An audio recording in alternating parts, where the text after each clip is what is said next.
You're listening to Truth Talk, Real People, Real Talk, a dive into the spiritual journeys of our church community. Each episode features open and honest conversations with members as they share their insights, challenges, and triumphs in their faith walks. From Sunday school studies to personal devotions, we explore the rich tapestry of learning and growth happening within our congregation. Discover inspiration, encouragement, and a deeper connection to your faith community.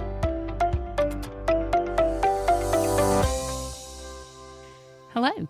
Welcome back to Truth Talk, Real People, Real Talk, and we are at episode 6. And this episode will be kind of taking a walk back through memory lane, thinking back on, especially from the, outreach sector, how far we've come with our media ministry, with our music ministry, a lot of different things that we've done over the years. I don't think, looking back, if we would have realized how fancy we've gotten over the years. And sometimes I'm like, we might be too fancy, but it's fun. So we're going to look back over the day. We have several guests with us, so we'll go around the table. Let's start with Dale. Dale's usually our director, but yes, I'm usually behind the soundboard for the podcast. But yeah, my name's Dale. My name's Charlie. I'm the choir director. Hey, I'm Melissa. I'm Dale and Charlie's wife and mom. And she does a little bit of everything. Yeah, I fill in. And I'm Garrett, the flunky. No, I'm Dale's right-hand man, I guess you would say.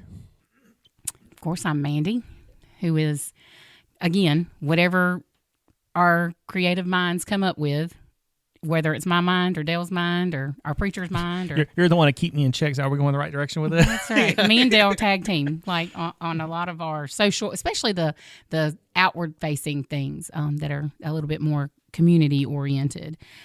So that's kind of who we are. And I guess let's talk about how long we've been serving. I know so we started at Antioch back in 1994, 95 is when Dad became pastor. And I've been involved with the choir ever since then. I was almost 18 when I joined the church. So, and really just jumped in. I've always been very active and whatever. And then that's kind of over the years. My organizational tendencies lie in administrative capacities. So I do like to organize. I like to plan. I'm very much an events planner type person. So that's kind of how that's progressed. And then over the years, we've seen greater opportunity for outreach stuff. I think that really started with VBS, doing fun things for VBS. I guess our first foray really into media ministry was Facebook Lives. I think it was before that. I think when we started branching out into Facebook is what started it. Yeah. And so Dale, what have you done over the years? Well, I feel like I've been doing this my whole life since I was really young. I know I started with the media, everything, going all the way back with the sound. I don't know, what years was it with the ladies group that y'all had? Was that 98? No, the ladies, it was 4 of y'all singing, and y'all would go to play. That went in the 90s. It was early 2000s? It was mid-2000s, 2005, Me and 2004, Melissa, Lindsay, and Christy. And I would do the sound for y'all, and that kind of introduced me into the sound portion. We would have to ask Christy when she got married, because she was already married when we started. Yeah, so it was early. It was probably mid-2000s, and then that was when Josh was running the sound full-time on Sundays, and then he got married in 2012, and he handed the reins off to me, and ever since I've been full force in that area, and it's been building up with, of course, we were in a small country church at the time, so we didn't have all the technology we have now. Yeah, started off with a small handheld camera and running audio recordings. And it started really with us taping it. So pre-Dale, it was just, I can't remember. Do y'all remember who asked us to tape sermons? It was somebody that was was it? And then they said, you can say it out loud. You can talk in there. And, but somebody had asked us to tape for people who were shut in, who couldn't get in. And that's what it started off with, because I would record and then convert it to, then it was DVD, convert it to a DVD and hand it to them every Sunday. Before you started, we were taping. I know, it was all tape, yeah. Mm-hmm. And then now look at here, 10 years later, over here, and it's everywhere. Anything that's electronic or technology, they look at me, and I'm like, well, that's my area. So, yeah. Charlie, how have you seen like what we do as far as music ministry wise? Major change. When I became choir director, we would alternate between four of us, a year apiece, and then somehow the alternation quit. But and I was it. But the choir at one time just modified hymns, did not sing choir specials and printed music. No, I'd say never. There would be some every now and then, but not on a regular basis. You just take a basic hymn and modify it, soup it up a little bit, and that was what to sing. And over the years, the instruments have gained more. We got keyboards, and Linda and they all worked on it, and we've branched out and have a pretty good choir. We sing out of anthem papers and sheet music, and they'll sing 4-part harmony. So it's take a major change. Yeah, and it's funny if you look back on like the little bitty choir loft over at the old church that's no longer there, but it's really is amazing to look at the space we have now and what we do. And I mean, even when we were still over there, we had added drums. We had everything we have now. It's just we have a little bit more space, but it's amazing how much can change in that time period. I remember when the keyboards came in, and y'all came up here for a Saturday to build a spot in the choir to put the keyboards. Yeah, y'all reorganized. Me and Sean came up here on a Saturday morning and reversed and cut up the walls and moved them around. And the choir couldn't figure out how to exit the choir loft the next Sunday. So the keyboards would be over in that little corner. Yeah. Yep. Yeah, it was just the piano and organ to start with. So. And the organ worked about half the time. Yeah. Melissa? What have you seen? Like, you've kind of watched, like, the different aspects because you've been involved. Okay, so Melissa, for the longest time, it's not been the only person to ever do it, probably the longest-serving bulletin coordinator. Yeah, and Carmen, so now, Debbie and Carmen got me started because I started back in 88 at Antioch. And then, of course, got married, and then Dale came. But then You used to do it on the typewriter, didn't you? But that's what I'm saying. They started it, and then so we would rotate, kind of like the choir directors. But then we would do the manual typewriter, type it up, have the little cutout clip art, and glue it. But it transformed into. I think over 30 years I've been doing it consecutively, but I've seen so much changing in that. Just with the technology, starting out with just a small church, just printing 100 bulletins, 100 prayer lists, keeping that up every week. And then now, transition to monthly, and then we have the app with the prayer list has been a blessing. So yeah, it's gotten to the point where it's so huge that you can't do weekly anymore. So much. It's just, that would be a lot of, it was more than 200 that I would do a week by the time we come over here and the Oh, yeah. I mean, if you're averaging, 170 people on Sundays, and that doesn't count having to expect your big crowds and everything. That's a lot of manual work. Well, thank goodness for computers that made that slightly easier, but that's still a lot of people don't realize those bulletins come on printed paper and you do it on your 8x10 sheet of paper, and you have to copy all those things and fold and stuff. So it's a lot goes into it. So it's changed a lot.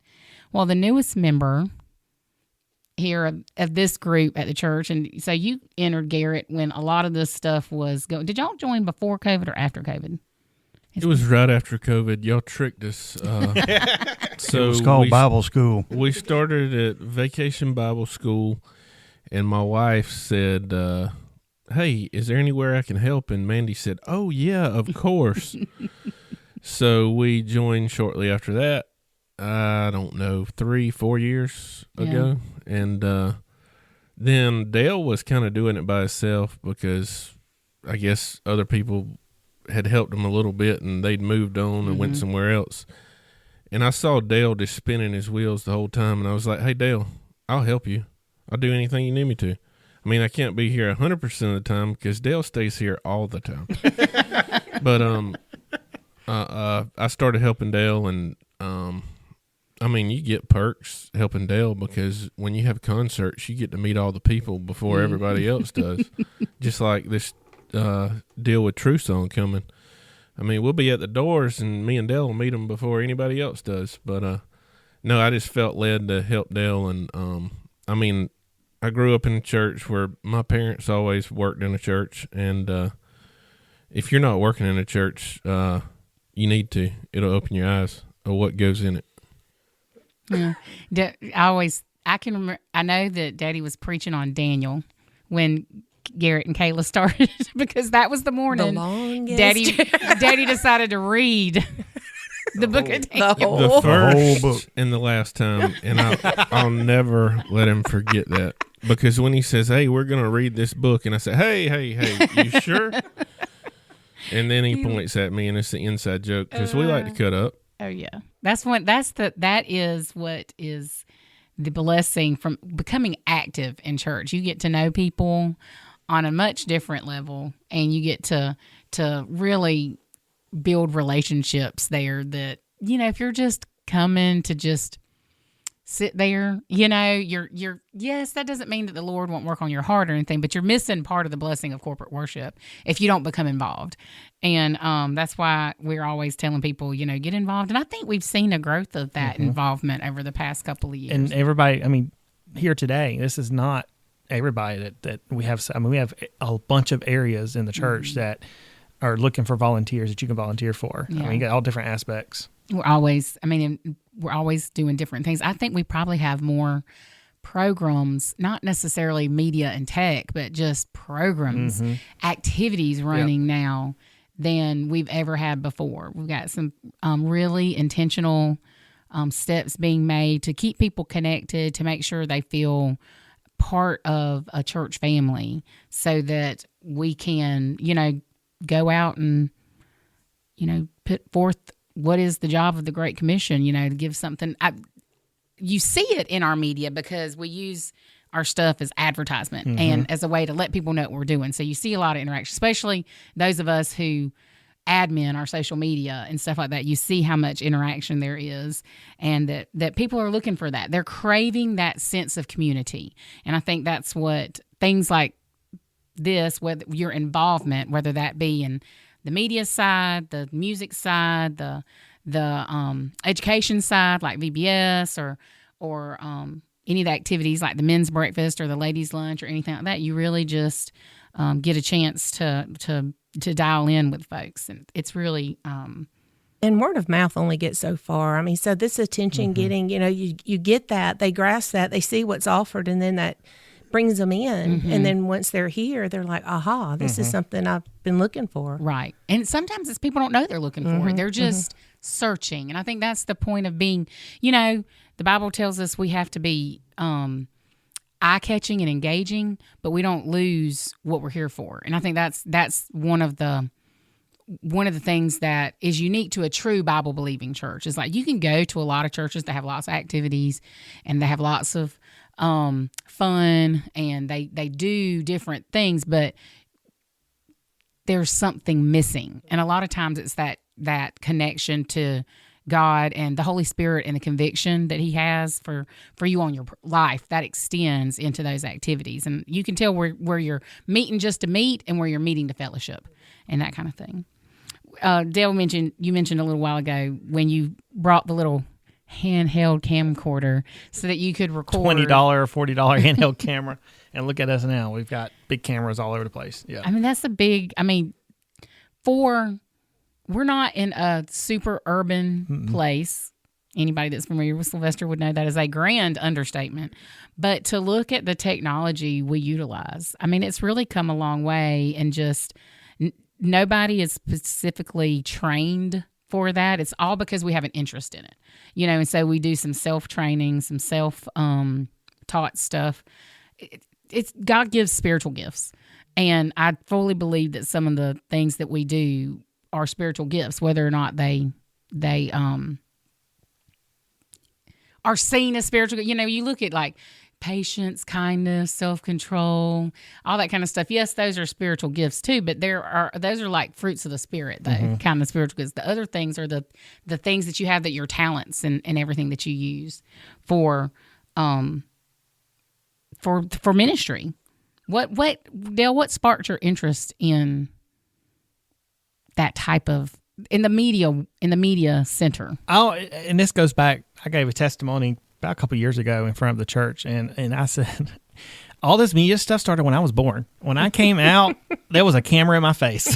So growing up, my parents always had a camera, and they videoed and documented every single thing. And so I was always around the camera. I always loved to play with the camera. When I got a little older, to carry one around, I would film and record, and you can ask my parents, and they were like, Dale, put the camera down. You have to record every single thing. And I still do. I take pictures of stuff whenever we're going on trips. I want to document everything. He and his brother had a weekly, monthly podcast. I guess it was a monthly video, of him and a brother would video whatever's going on. And then send it to his grandparents because they lived up north. And this was prior to Facebook, or around the time when Facebook was new, and my grandmother didn't have Facebook at the time, but we would film we call it like a newsletter. We would film a video every month that went over what we did that month, and we would not surprised. Yeah, we would treat it like a news thing, and then we would put it on DVD and mail it to them, and then that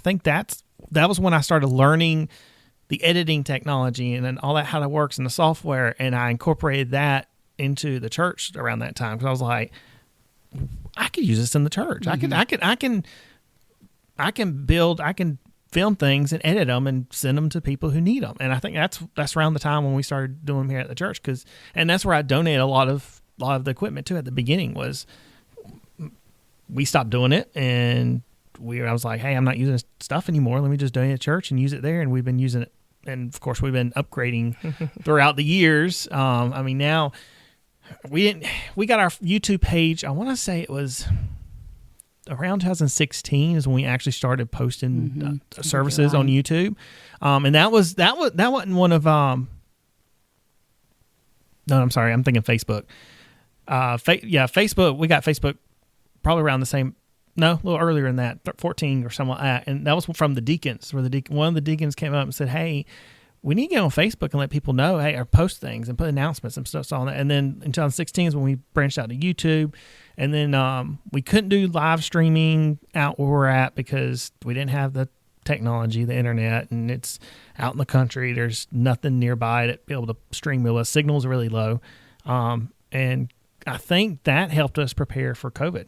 When COVID hit, I remember that Sunday morning, Brother Bruce announced, hey, we're not going to have church next week. We're going to probably take a 2-week break, but Dale's going to be down here. We're going to still film the service and then be posted on Sunday, which we had the infrastructure already built into the church to be able to keep it on going. I actually had other churches reaching out to me that week going, hey, what can you give us some pointers on? Because they didn't have anything set up. And that kind of helped us still reach out. And we did that it wasn't 2 weeks. It was like 3 to 4, 5 months. I don't know how long, but yeah, I think it was. Well, it was the end of March, beginning of April to June. Yeah, I think is when we went back in June. I think that helped on online traffic, and people started watching more online.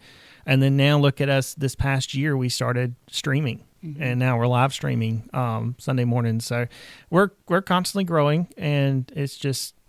I don't know. It's just my fascination with technology is just like, and I'm constantly looking up and doing research on where to improve here, how to do this, and new things come out. And we'll probably talk about later, but the whole new AI thing and trying to incorporate that and figure out the right way to incorporate that and everything in there. So, yeah. And that fascination with technology comes both from Melissa and Charlie. Charlie's over here trying to figure out how these springs work. So, and I hear him on the microphone every time he hits it. So it's going to cost me some editing headaches when I come back and edit this. Dale talking about the growth or whatever. After COVID, if you look at the numbers, when we started coming here, and I know it was more before COVID, there was like 60 people in that congregation. I remember counting them when I first started helping Dale, and I was like, well, we're 68 this Sunday. And he just looked at me. He said, I don't know if we'll ever get back to where we were. Yeah, it really Because we were really up there even before. We were reaching over 150. Once we moved in over here, we really saw our numbers. So that was 2017. It's 2017. We really saw the numbers grow. And we really started seeing it prior to that. I remember our numbers growing after the tornadoes when we hubbed for public safety. And we had a lot of people start attending, not necessarily joining, but attending after that because we did the lives. We were trying to get information out to the public. People were looking of ways to serve their community because it was like Sylvester didn't get hit. We were perfect. And everywhere, like Albany got lots of destruction and other places got lots of destruction. We're kind of it for our community. And that's because it was all north of us. So was that 16? That was January 17. So it was January. And so then we move over here in April of 17, and we have more space. And I think that really kind of pushed. But then COVID hit, and we lost some of those people who were coming. And I think we lost a lot of our elder members as well because they, around that time, they were kind of like scared to be around people, and they were staying at home. And so that's what kind of brought our numbers down because they were trying to be quarantined still and safe because they didn't know how. And you can't put stuff like that off to just happenstance. It's also a form of spiritual warfare because the devil will see, or take advantage of the opportunity, and you'll fill your time. So you're not at church on Sundays. So what are you going to do? So like we and our family were real intentional. So y'all filmed up here on Saturdays, and then we would, me, Mom and Daddy and Bailey, I would go to their house on Sunday morning, and we would watch church together as a family that way. And it's because like when Daddy read the scripture, I would stand up, because like you got to keep, you don't realize how important that is to continue your habit, of worship, because if not, you will fill that time with something else. And on the flip side, we got a perspective of how important it is to have that virtual option to use if you are inbound, homebound, and you're sick or you can't make it, or you're off somewhere else, whether it's vacation or visiting. But Charlie and I would sit on our little love seat there, and we'd have our little table with the iPad, the laptop, and set it up and get ready. It has that little countdown. We're all anticipation to have our Bible. So we were in routine. But the positive. The thing we could do is hit pause during the preaching, pause, then we could discuss. You can't do that in church. Right. Instead of an hour-long service, it probably took them 2 hours. But then we can, hit the space bar and keep going, and then pause again. Let's discuss.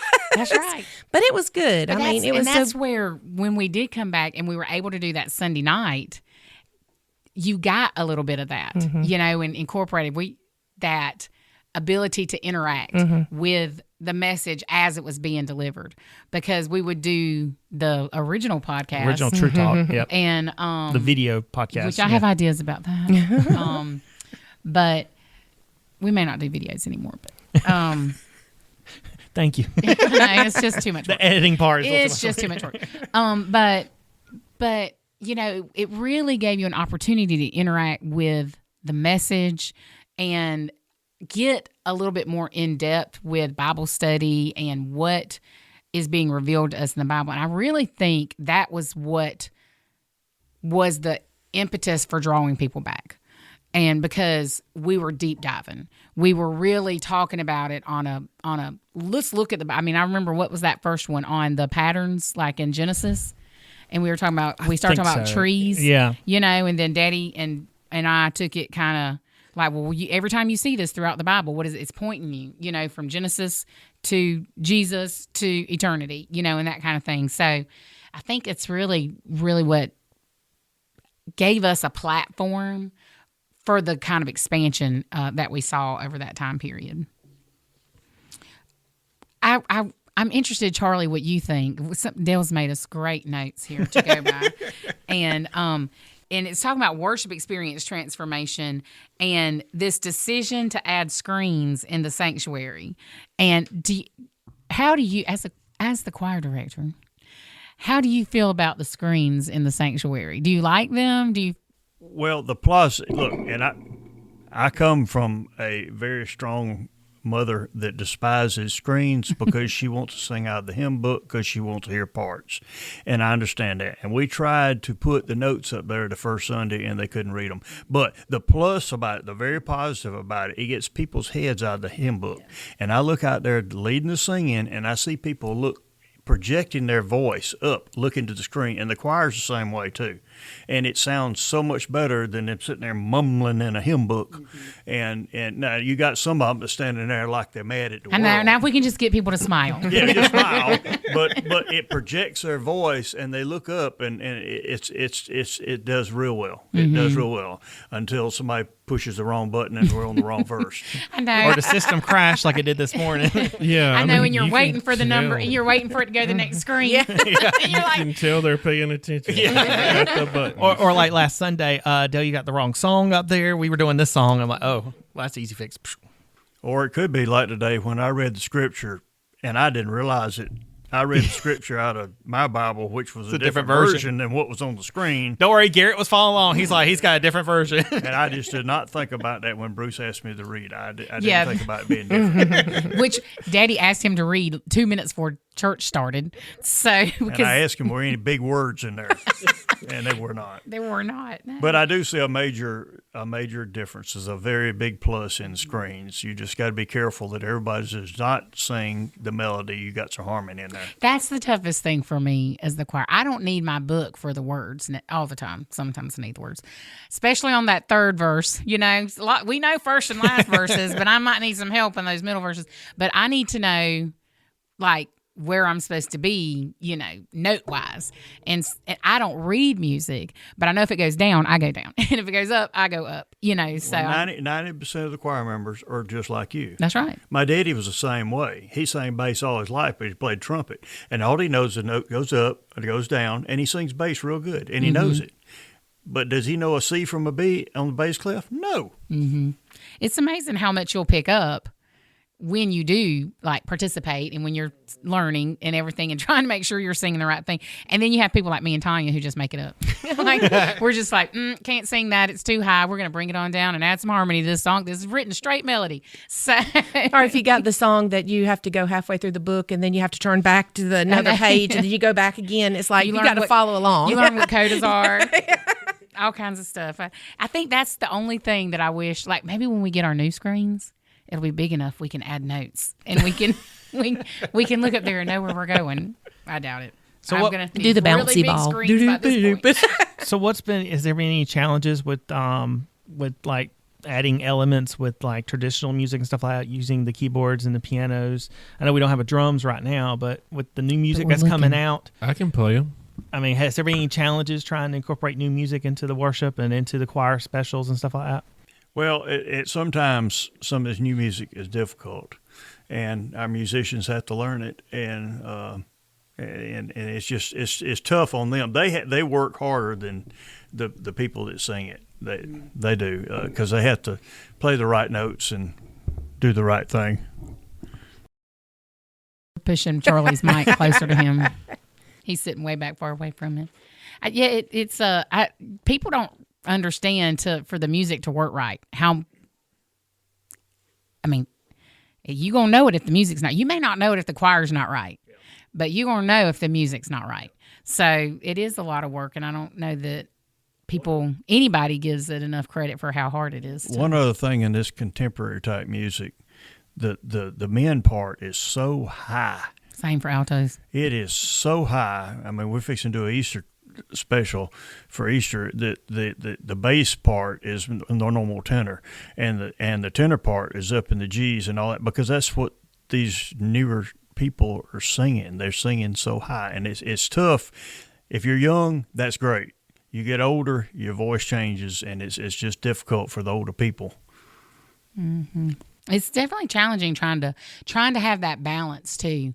And it's the same thing, trying to have, whether it's in music, whether it's activity, you know, how we fellowship, you know, how do you balance the needs of those mature people who've been here for a long time and the younger families that are coming in looking for, you know, where they fit in. And I think it's, you know, you got to, it's a balance, because I always say I don't ever want to feel like what we do is a performance, because it should feel like worship. But there is something to be said for singing the music that you hear when you're listening to Christian radio, or that you hear when you're listening to a new artist or something like that. I know it's so funny when we flip back and we look, and they're like, this is a newer song. I think we said that a couple of weeks ago, and I look back, this is from 1999. Yeah. This is not a newer song. You know? It may be that person's first time hearing about it in the choir. Right. But That is the good thing about breaking out some of the older stuff. Some people have not heard some of the older stuff that we've there done. was one you were practicing a while back, and I'm thinking, gosh, I don't think we heard that since Well, the old last couple church. songs we've Yeah. sang, that's what it. The But one it's- from we're this morning is yeah, older. Yeah. But it's a new, fresh kind Yeah. of thing. And you got people that are new coming that's newly been members, and they're like, oh, this is a new song. Well, it's been in the library for 10, 20 years. But I know that some churches struggle. It's a battle, and I've heard it with the music about going all contemporary, and some people want to hear the traditionals. You just got to balance the two. You can't go one way all the way and one other way all the way. You got to try to And balance. I think that's one thing that we do good here is we balance the two. I mean, we got a praise team, but we swap them in and out. It's not every single Sunday is a praise team. The choir does a lot of contemporary. Choir does some of the oldies, and we do a good job mixing it. And the only reason I knew this morning's praise team song is I hear it on the radio. Right. I hear it on the There's radio. that connection there. You just don't know how blessed, or we don't know how blessed we are to have the talent we do have. And, our talent does it for nothing. They do it as a mission for the church. I mean, that's their giving to the church. Like Charlie being the choir director. I mean, my mom was the choir director too.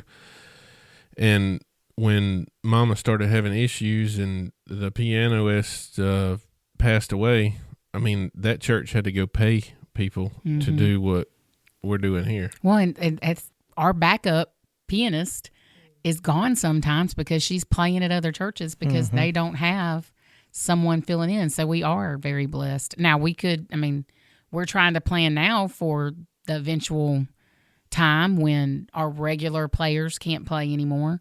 But that's just us, especially our leadership and our deacons and pastor, being forward thinking enough to say, what can we do to make sure we're not in this position? And I think we could probably do a little bit more politicking, for lack of a better term, for people to use their gifts and talents. Garrett just said he could play the drums, but you won't let him. So He's not leaving upstairs. I'm willing to watch Charlie and Dale arm wrestle for Garrett. I'm not sure about Garrett We're playing the drums to start with. We already arm wrestle over some members that are in the choir that were in the AV team, and then they're in the choir. And he's like, "Stop taking my choir." And I said, "No, they started with me first before they got in the choir." They've just gotten to the age where they can join the choir then. So it is a nice, and I say problem, it's not a problem. It's a nice conundrum to find yourself in, to when people age out, big word, dilemma to find yourself in. Because people age out of certain, I think we've always used youth and college kids as our video team and that ebbs and wanes. So, you find yourself in, and I've told Dale this, I'm like, just set the cameras. Dad's old. He doesn't move as much as he used to. So it's not like you got to, but we also want to put in for some different digital cameras that will just follow your him. dad is old. He You is. just said Bruce was old. He's old. not old. I'm old. He's old, Well, he has not run up and down the aisles here like he did at other church. No. That's why because there's a huge step. There's a few that's steps it. between It's the a stage step. and the floor.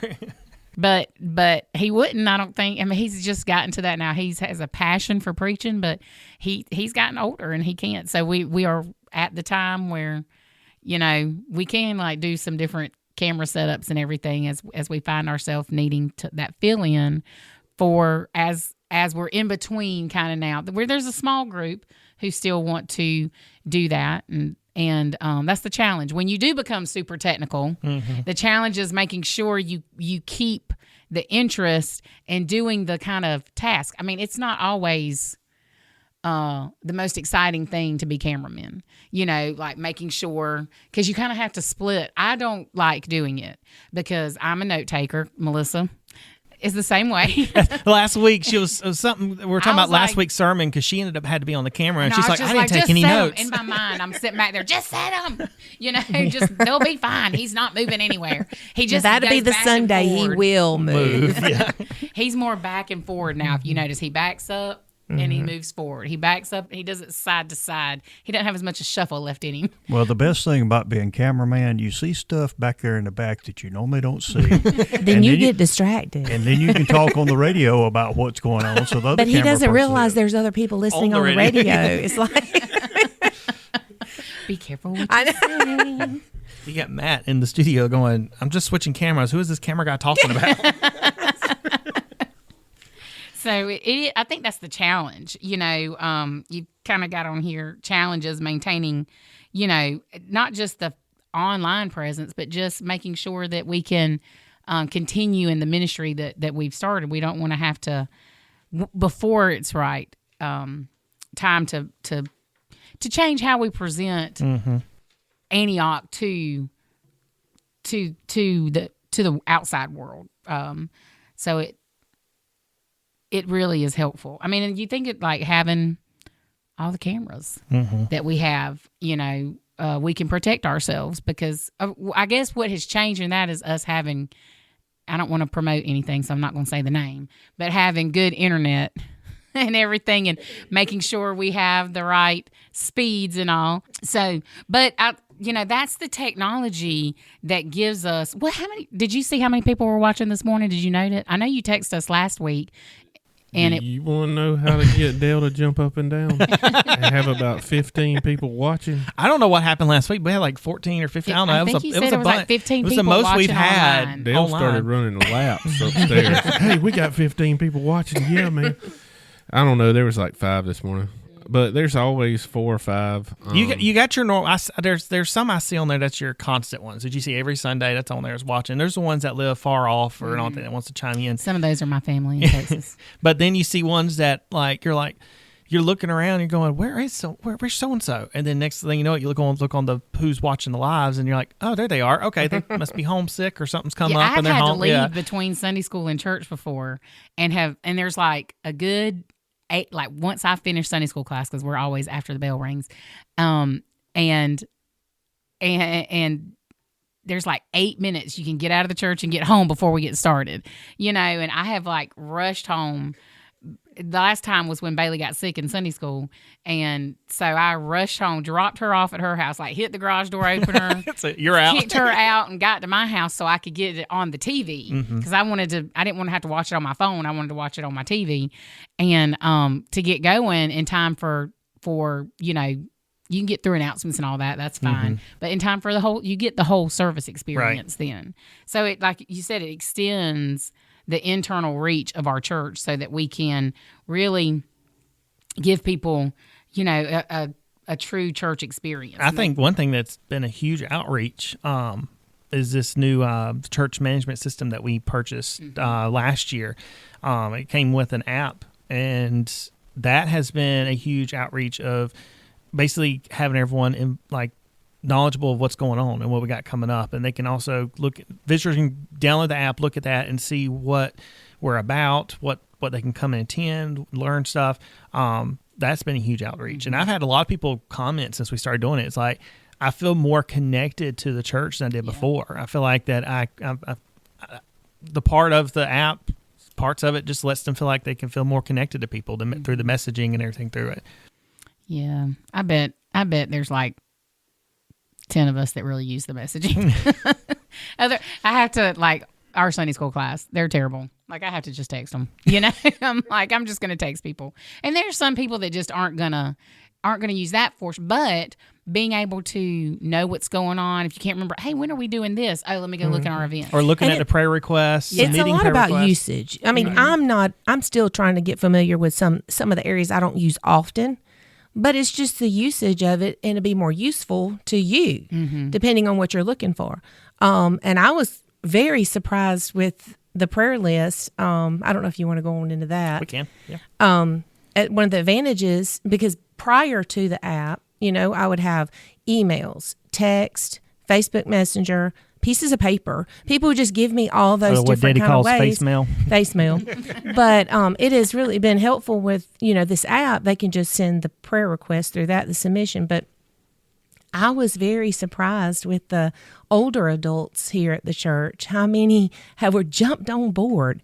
I'm not going to say a name, but there's one that you constantly get updates yes, from. and they're so good about it. They had to have a little help from someone, but a lot of the older people, the older adults here, they have really grasped this app and utilizing it.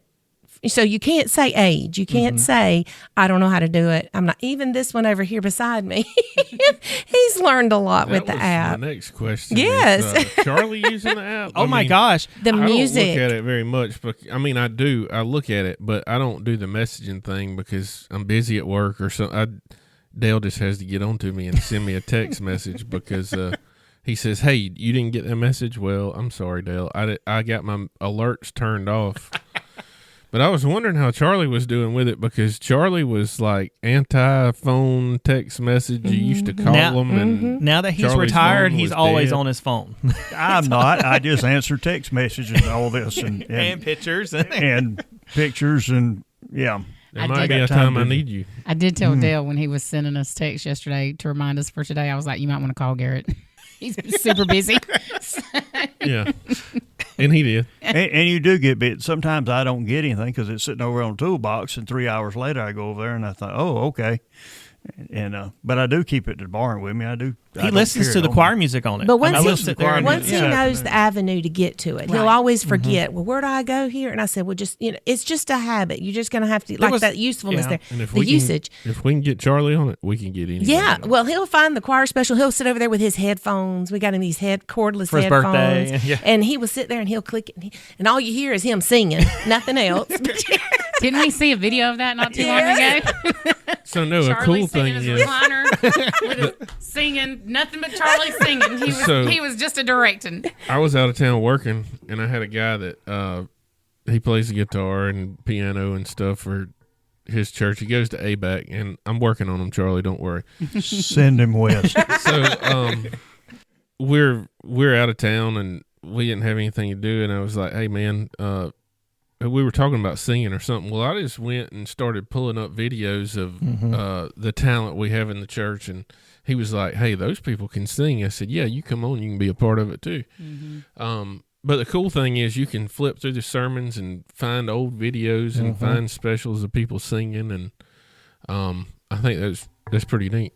Hey, is there any just random question just came to me? It's been asked of me several times, and I never remember to tell you. So is there any way we can just think about this, and you can cut this part out, but I got to ask it now, that we can go back to our old YouTube and, like, say Daniel and add it to, like, you know how you got the John sermon content on here and create a space? I've been particularly asked for the Daniel series to be added to the app. So just saying. The one where we read the whole book? The one, yeah, the whole 12 months that we did. Oh, I was just talking about when we read the book of Daniel. And so it'll be in one of those series things. We could do that, but it'll take a long time because I have to go. I can give you dates. If I don't have the Me actual, and your mama have dates. If I don't have the actual footage anymore because my hard drives fill up pretty quick, I have to go download it and then upload it. And, But I mean, it'll take time. But Tighten up, if Dale. it's But that's one of the benefits of having the app. You can go back and if the church would hire us full time, me and Dale keep telling I'll do this Daddy, full-time. we could do this full time if there were jobs available. But as one of our deacons or two of our deacons, But yeah, sitting you here, can categorize in the app, and that's what we're doing because we just finished John, and now we're going into Genesis, and now we're Romans at night. But you categorize it in the app, and people can look up the books and watch the sermons that's related to those books and everything. I'm so excited about some of the features that the app gives us, like the new material that we introduced this morning. Yes. The sermon takeaways, being able to utilize them, the features that the good side of AI. You know, there's lots of things, and there's lots of talk out there about how AI is bad and this, that, and the other. Where depends how you anything use that it. can be used for evil Well, can that be can be used for anything. good. Yeah. You know, and that it's all in what your mission is with it.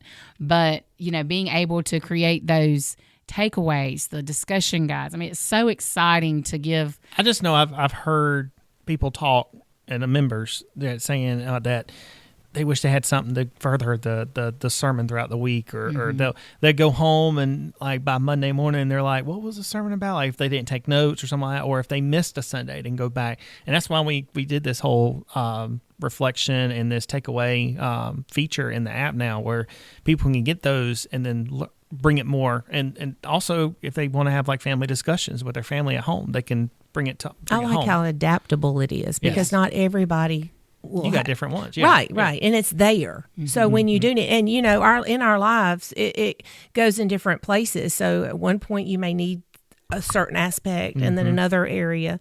So I do like that versatility. And I don't know what storage is like. I don't know like how long it stays in the current library, or do we have to archive? As long as we got storage in the program. Yeah. So, but you think about people maybe right now who don't really have an interest in it, but in a couple of years, something really sparks their interest in creation and all that kind of thing. Or even think about the kids who can't really get some of the other, you know, more theological concepts, and maybe in 5 to 10 years they're coming back and want to do that. It'll be there, right, you know, for them to be able to enhance that study that they're now ready for. So it's just really exciting what all we can do, and the benefit that we can give to our church, and make sure that it that we can continue to grow and serve and worship in all different types of ways. Well, talking about the app, I know everybody here at the table has some kind of it just the communication, and then just how everybody works together. I mean, Daddy, he provides the music throughout the week of what Sunday's going to be, and then we put that together through a system. And then Mama's constantly, we have our calendar meetings every month or every quarter, depending on when we want to have them. But having the calendar in the app helps her put the bulletin together, and she's able to get those dates, and just all of us all together just comes together and lets everything process. Yep. It's definitely, I think, given us a new platform for engagement, for fellowship, for activity, and has really, you know, we've just kind of scratched the surface of what we can do and how beneficial it can be. So it'll be super, super exciting to see what we're able to incorporate. So we're about out of time, but I want to do like a couple of these rapid fire questions that Dale came. Charlie, your most rewarding moment. That's what I want to hear. Probably seeing our youth stand up and get involved and sing, and not be embarrassed and not being timid, and they sing from their heart, and it energizes older people too, or older people, 30s, 40s, 50s, that's the most thing, is seeing the youth getting energized, and that's rewarding to me, to just see them get involved in this church. Melissa? I just think it's just the participation from people that I would not think would be, maybe take a task on for themselves. And it's like, oh, wow. And you see the growth, spiritually, and even just knowing the people in the church, the roles they play. That's what I'm proud of, is just seeing everybody working together and growing and helping each other and finding their space. Yeah. That's been super exciting to watch. Charlie's writing notes. Garrett, how about you? Hadn't been, so what has been the biggest challenge as the newbiest? That's not even a word, but person at the round table here. What's been the biggest challenge for you? So, I don't know. So we started in Vacation Bible School, but Antioch was there were some tough eggs to crack, and once you got them cracked, and I'm just talking about the people. They're wonderful people, but when you walk into a place and you don't know I knew Stacy Jones, and that's about it. But now I know everybody, and it was not the easiest place to walk in and, just get warmed up to. But about the third time you start coming, these people say, we got them now. And then they start talking to you. Then you start finding out who everybody is. Some of the older people, which you would never know, they're sending you letters or they're calling you. They find out your number, and some of these older people, hey, we loved having you. And, when somebody notices, and somebody you wouldn't think notices you, they start sending you letters, and they start just talking to you, and they get in a real personable conversation. Then everybody else starts opening up. And I think, Mandy, we met you pretty quick. And then Charlie, I think, figured out who I was, and he started giving me a little bit of a hard time. But it was like family. We stuck. And, you look back to, I moved from North Georgia. Me and Kayla got married in a Baptist church in Tata. We had visited big churches. We had visited small churches. But when we walked in here, we knew this is where we're supposed to be. We didn't sit on the back row. I don't know why we ended up about 3 rows from the back. Because the back row is full. We didn't sit in the back row, but there was only 60 people. Yeah. So for us during that time, it was pretty easy. And now we're talking, 200 people plus, and I know all their faces. I might not know all their names, but it was a challenge coming into a new place and getting involved. But the people that were involved, it was easy to get involved with them because they were open to needing help. I mean, they throw you to the fire. Mm-hmm. It's one of those things, you might not know what you're doing, but you're fixing to know. Don't worry, we'll figure it out. Dale, you're asking you a different question. This whole time I've been thinking of, okay, what's my... Oh, wait. Go ahead. Then do that one. No, the most rewarding thing, I know, and Garrett's already said it, happened last week when we found out we had 15 people streaming. I was all over the place because I was just showing what I've worked for on trying to get out, and everybody, it's actually benefiting people like it's supposed to. It's reaching people like what I was intending for it to do. And just feeling that someone's getting closer to God is my reward. It's like I helped somebody get closer and learn something. Brother Bruce may have said something that was streamed online that someone needed to hear, and they heard it, and it was their first time hearing it, and they're like, oh wow, and it got them closer. That's what I feel on my reward. Yeah, that's like a rewarding feeling when I feel like y'all don't understand how much Dale does do. Yeah, Dale does a lot. It doesn't happen easily, that's for sure. I have really enjoyed seeing the fellowship, like with the men's breakfast and the women's lunch, even though the women's lunch is smaller. But Daddy texts me. He's always telling me like how many people came to the men's breakfast. And he's like 26, and I'm like, what? He's like, what about the women? And I was like, excuse me. That's because the men have breakfast served. Y'all have to bring your own. There you go. The whole point with the women's luncheon is because it's typically the women serving. Y'all hang around and you can serve us. And I knew that was coming. We're going to be cooking them lunch next thing you know, Charlie. It's this. Let me not chase that rabbit. But then like you see like the grab and goes. That kind of was like the next extension of that, and we used to not have. When we had conference, there was nobody here on Wednesday nights. But now we're doing the family night. And even when we had family night supper, it wasn't as busy as it is now. But once we started doing all these intentional fellowship things, that number just continued to grow. And that's been heartwarming for sure. And you see people desire the community of our church, and I think that's, for me, is... And getting to do things together. I mean, we took 100 people to Kentucky, even though some people at this table were not able to go because of illness and everything. But I mean, that was just so much fun. And people that you didn't get to spend as much time with, like you see them at church, but you don't get time with them, like us cutting up on the bus all the way up. And, just getting to go, like, cut around. I know we went to eat that night and at a place we shall never eat again. But it was just another part of that bonding as a family. And that's been super, super exciting for me to see how we all just come together and want to be together. That's the big thing. Well, this has been another episode of Truth Talk, Real People, Real Talk. We'll see you next time.